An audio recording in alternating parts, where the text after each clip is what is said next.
नमस्कार, पाहूयात आजच्या काही ठळक घडामोडी। अर्थसंकल्पात नगरसेवकांकडून 414 कोटींची वाढ। पिंपरी चिंचवड महानगरपालिकेच्या सन 2026-27च्या अंदाजपत्रकात नगरसेवकांकडून 414 कोटी रुपयांची वाढ सुचवण्यात आली। स्थायी समितीमार्फत ते मंजुरीसाठी सर्वसाधारण सभेकडे ठेवण्यात आले होते। यामध्ये 1100 नवीन उपसूचना, नगरसेवकांना प्रत्येकी 10 लाखांचा स्वतंत्र निधी, पाणी, पायाभूत सुविधा आणि प्रकल्पांना प्राधान्य देण्यात आले आहे। स्थायी समितीचे सभापती अभिषेक बारणे यांनी महापौर रवी लांडगे यांच्याकडे अंदाजपत्रक सादर केले। महापौर लांडगे यांनी सर्वसाधारण सभेत त्यास मंजुरी दिली। यावेळी आयुक्त डॉक्टर विजय सूर्यवंशी उपस्थित होते। अजितदादांचा पुतळा उभारण्यासाठी अर्थसंकल्पात 25 कोटींचा निधी मंजूर। चिंचवड येथील सायन्स पार्क शेजारी नवीन महापालिका भवनाच्या आवारात दिवंगत उपमुख्यमंत्री अजितदादा पवार यांचा पूर्णाकृती पुतळा व स्मारक उभारण्यात येणार आहे। स्मारकाच्या ठिकाणी त्यांच्या राजकीय प्रवासाचा आणि शहराच्या विकासातील योगदानाचा इतिहास दर्शवणारे डिजिटल वॉल किंवा गॅलरी विकसित केली जाईल।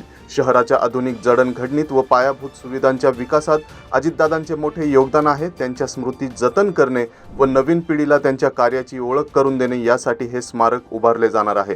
त्यासाठी अर्थसंकल्पात 25 कोटींचा निधी मंजूर करण्यात आला असून यंदा त्यासाठी 5 कोटींची तरतूद करण्यात आली आहे। ख्यातनाम उद्योजक स्वर्गीय रतन टाटा यांचे संग्रहालय महापालिका उभारणार। स्वर्गीय रतन टाटा यांच्या स्मरणार्थ भव्य म्युझियम गॅलरी उभारली जाणार आहे। तिथे त्यांच्या जीवनातील प्रेरणादायी प्रवास मांडला जाईल। त्या माध्यमातून नवीन पिढीला टाटांच्या उद्योगशीलता व समाजकार्याची ओळख करून दिली जाईल। या प्रकल्पासाठी 100 कोटींचा खर्च अपेक्षित असून सुरुवातीला 2 कोटी रुपयांचा निधी उपलब्ध करून दिला जाणार आहे। शहरातील 67 हॉटेल यांना आता MNGL कडून पाईपने गॅस।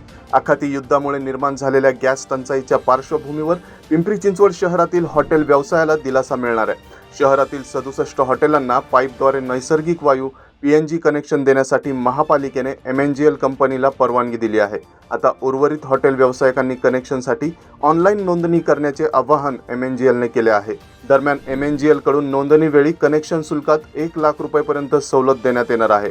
चिखली, मोशी, पुनावळे, चिंचवड, रावेत, हिंजवडी, पिंपळे सौदागर आदी भागातील हॉटेलला याचा लाभ होणार आहे।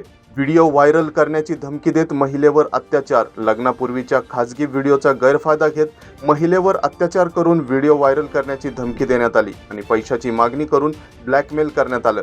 या प्रकरणी निगडी पोलिसांनी एकाला अटक केली असून विजय लक्ष्मण गावडे वय 50 राहणार पुणे असे अटक केलेल्याचे नाव आहे। या प्रकरणी चिंचवड येथील 42 वर्षीय विवाहित महिलेने निगडी पोलीस ठाण्यात फिर्याद दिली। फिर्यादी महिला आणि संशयिताची 2005 मध्ये ओळख झाली होती। या कालावधीत त्यांचे प्रेमसंबंध होते। त्यावेळी गावडे याने तिच्या सोबतचे खाजगी क्षण मोबाईलमध्ये चित्रित करून ठेवले होते। त्याच आधारे आता तो तिला पैशाची मागणी करत धमकावत होता। चारित्र्याच्या संशयावरून पत्नीवर जीवघेणा हल्ला। निगडी येथील एका खाजगी कंपनीसमोर पतीने आपल्या पत्नीवर दगडाने जीवघेणा हल्ला करून गंभीर जखमी केल्याची धक्कादायक घटना काल घडली। या प्रकरणात महिलेने निगडी पोलीस ठाण्यात फिर्याद दाखल केली आहे। त्यानुसार तिच्या पतीला पोलिसांनी काल अटक केली। पोलिसांनी दिलेल्या माहितीनुसार फिर्यादी महिला आणि संशयित हे पती पत्नी आहेत। फिर्यादी महिला काम संपवून निगडी येथील कंपनीच्या बाहेर पडली असताना पती तिथे आला। तू मला सोडून दुसऱ्या सोबत राहतेस, आज तुला जिवंत सोडणार नाही असे म्हणत त्याने रस्त्यात शेजारी पडलेला मोठा दगड उचलला आणि पत्नीच्या डोक्यात घातला। पिंपरी चिंचवडमधून 10 देशांसाठी टपाल सेवा तात्पुरती बंद। मध्य पूर्वेतील वाढत्या तणावाचा परिणाम आता देशाच्या टपाल सेवांवर स्पष्टपणे जाणवू लागलाय। हवाई वाहतूक विस्कळीत झाल्याने 10 देशांसाठी आंतरराष्ट्रीय टपाल सेवा तात्पुरती बंद करण्यात आली। टपाल विभागाने याबाबत सूचना देऊन संबंधित देशाकडे जाणाऱ्या सर्व टपाल बुकिंगवर स्थगिती जाहीर केली। या निर्णयामुळे पिंपरी चिंचवड शहरातील नागरिक, विद्यार्थी आणि व्यावसायिकांना मोठा फटका बसतोय। परदेशात शिक्षणासाठी अर्ज करणारे विद्यार्थी, नोकरीसाठी कागदपत्र पाठवणारे उमेदवार तसेच व्यावसायिक व्यवहारासाठी महत्त्वाचे दस्तावेज पाठवणाऱ्या व्यावसायिकांची यामुळे मोठी अडचण वाढली। दरम्यान हवाई सेवा सुरळीत झाल्याशिवाय सेवा पूर्वरित होणार नसल्याचं चिंचवड येथील पोस्ट कार्यालयाचे मुख्य जनसंपर्क अधिकारी नितीन बने यांनी सांगितलंय।